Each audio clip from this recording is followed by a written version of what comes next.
Сайн байцгаана уу. Монгол улсын өнцөг болон бүрт баялагийг бүтээж байгаа мянган баялаг бүтээгчдийнхээ өмнөөс энэ өдрийн мэндийг чиглэг компани хамт олондоо хүргье. Өнөөдрийн чиглэг компани үйл ажиллагаанд манай баялаг бүтээгч дэмжих холбооны удирдах зөвлөлийн гишүүд мөн одоо Мас агентлагийн хамт олон хүрэлцэн ирээд байна.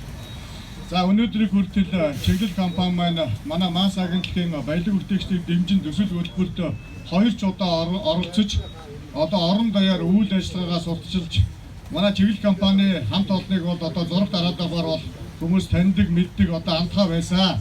Тийм болохоор энэ салбарт бас түүчилж мандаж явж байгаа одоо нийтийн хоолны салбарт бас нэлээд дээгүүр явж байгаа ийм баялаг бүтээгчдийн маань нэг байгаа.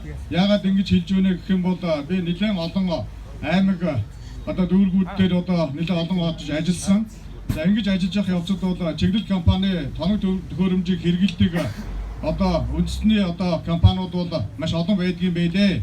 Тэгээ өнөөдөр бас энэ эдийн засгийн энэ хүндрэлтэй хямралтай ийм үед бас ингэж шинэ худалдаа үйлчилгээнийхээ төвийг ашиглалтанд оруулж байгаа нь бас мэдээж бас нэлээд одоо үр дүнтэй ажиллаж байгаа энэ компани үйл ажиллагаа идэвхжиж явж байгаа бол их сайшаатай сайхан байна. Энэ баялаг бүтээж байгаа чиглэл компанийнхаа манай одоо баялаг бүтээх дэмжих холбооны удирдах зөвлөлийн гишүүн Бомцын дахта улам илүү их амжилтыг хүсье. Бомц юу чиглэл компани хамт олондоо улам их ажлын амжилтыг хүсье. Баярлалаа та бүхэндээ. Баярын мэнд хүргэе.